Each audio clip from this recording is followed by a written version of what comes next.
evening. Today I'm going to be talking about how to build soil fertility in the fall so that you can have the most success in the spring. I'm going to be going over how to do it in raised beds, how to do it in your food forest, in your guilds, and then also one great way to do it in your vegetable garden. This one video could really save you so much time next year. Building the soil fertility now is going to make next year so much more successful and a lot easier to grow the things that you love.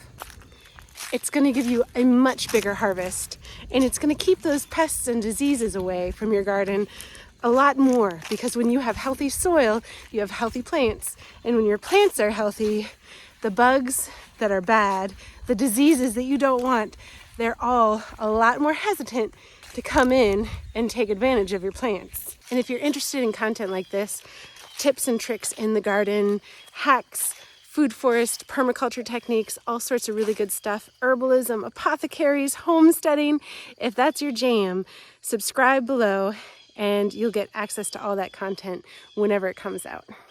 So let's start off in the food forest. This is a place where we've got a lot of things that we should do our chop and drops with, right? And so as we lay those down below the main items in our guilds, which is our fruit trees, that will also feed the soil around them for all our things like our shrubs and stuff like that. So our main soil builder, well, the one that I have, the main soil builder is comfrey. This is not going to fix the nitrogen, but it is going to give nutrients and minerals and vitamins and all sorts of really good food for the soil and make it healthier and stronger. Lots of stuff, nutrients to give to your plants as they get into it next spring and they start really growing and building themselves up more. And so comfrey is going to be a big heavy hitter here. And I love comfrey because it's so easy.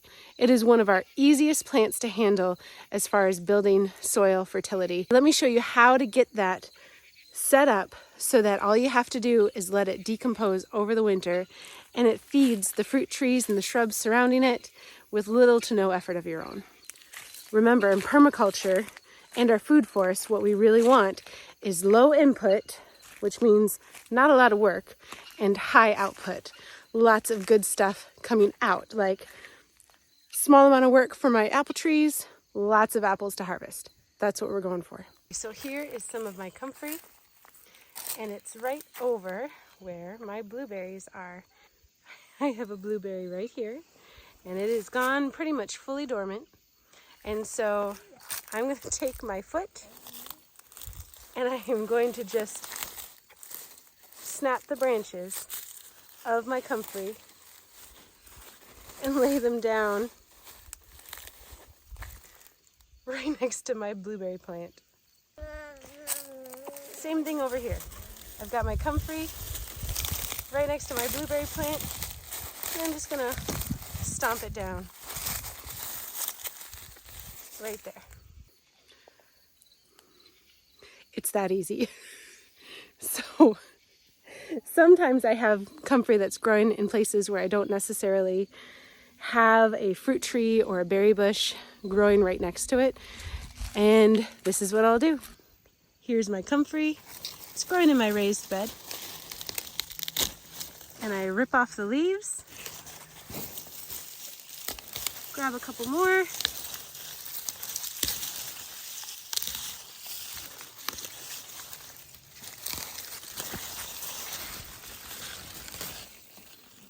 Take my harvest, bring it over to the tree that I don't have a whole lot of comfrey growing around yet. And that would be right here, my beautiful little plum tree. And I lay it down. That's it. So it's basically free at this point. I paid for seeds for a few plants, planted them around my fruit trees, and as they flowered, I would rip off the flowering stem, place it underneath one of my fruit trees, new ones would grow from there, and now basically every place that I have a fruit tree or a fruiting bush, I just go over and I step on the leaves and layer them down. And I'll do this all throughout the summer too. They grow back very quickly, and so you can have a continuous feeding cycle of comfrey into your soil, and the comfrey just grows right back. And it's that easy. And I love when things are easy. I've got too many things taking up the rest of my time for gardening to be hard. Here's a comfrey.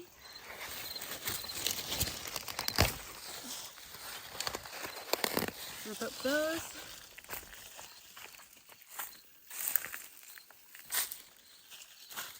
Put it under the fruit tree.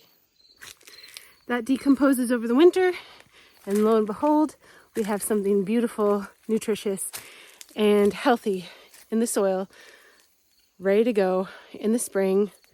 Fruit trees love it. The berry bushes love it. You can feed it to acidic loving plants. You can feed it to alkaline loving plants. All of it is really good. Just a side note, but look at these asters growing in the food forest. They're in full bloom. They're one of the last things to be blooming. Love it. Gotta feed those pollinators as long as possible, right? That's why I love having asters in the garden. Okay, now if you want to put nitrogen in your soil, you basically do the same thing, and I don't think I need to show you again. You just break it off and lay it down, right? So if you have guomi, break some off and put it down. If you have groundnut, break some off and put it down. If you've been growing beans or scarlet runner beans or peas or anything like that, break it off and lay it down. I've got this mimosa tree that I did not plant. It just kind of popped up here. And what I'm going to be doing, it's a bigger project. I'm going to cut it down to the base. All of the roots are going to start decomposing. And I want to kill it because I don't want a mimosa in my food forest. That's really not the tree that I want.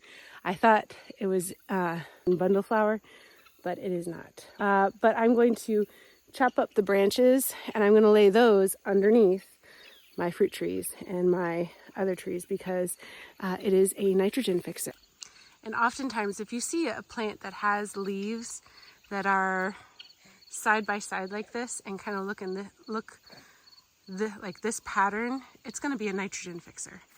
That's when you see things like sea berry or Siberian pea shrub or even pea plants. You'll see that similar leaf pattern, and those are all nitrogen fixers. And you basically just break them off. Now is the time to do it. If you have them growing, put them underneath your fruit trees, put them underneath your berry bushes, and let the winter compost it. And then you've got really healthy soil in the spring, ready to support all that fruit production.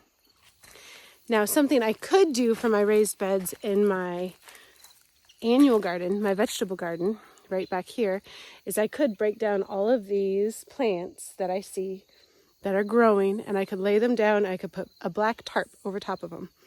So the sun from now until spring beating down on that black tarp paper would heat up the plants and the soil, and it would compost them, and it would add all that compost and nutrients into the soil, and you'd be able to have some really rich soil ready to plant. It would pretty much be sterile. If you wanted to make sure that it was fully sterile, you would let it sit all through spring and then maybe just wait until summer to start planting your stuff. But you could start planting in spring, and all these plants will have decomposed at that point, because what you really are looking for greenery like this to decompose is about 6 months. And we have 7 months, if we started right now, until our last frost date in the spring. So now is a really great time to get these down. But what I don't want to do, I'm not doing that myself. I'll show you what I am going to do. There are so many pollinators that are going to be hibernating in these weeds and these herbs and these flowers that I grew this year here. And there are so many predatory wasps and good insects like ladybugs and things like that that are going to be hibernating in this over winter, that I am going to leave this up just for them. I want the good bugs to have a habitat to live in.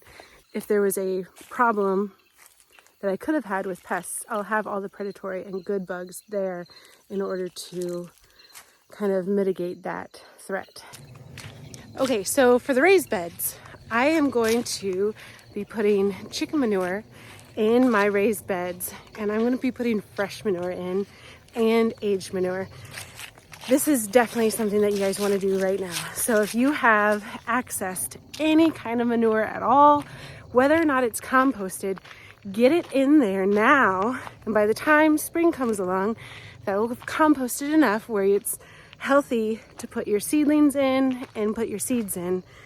And usually manure takes about 6 months to compost, just like your stuff that I would have put underneath my black tarp.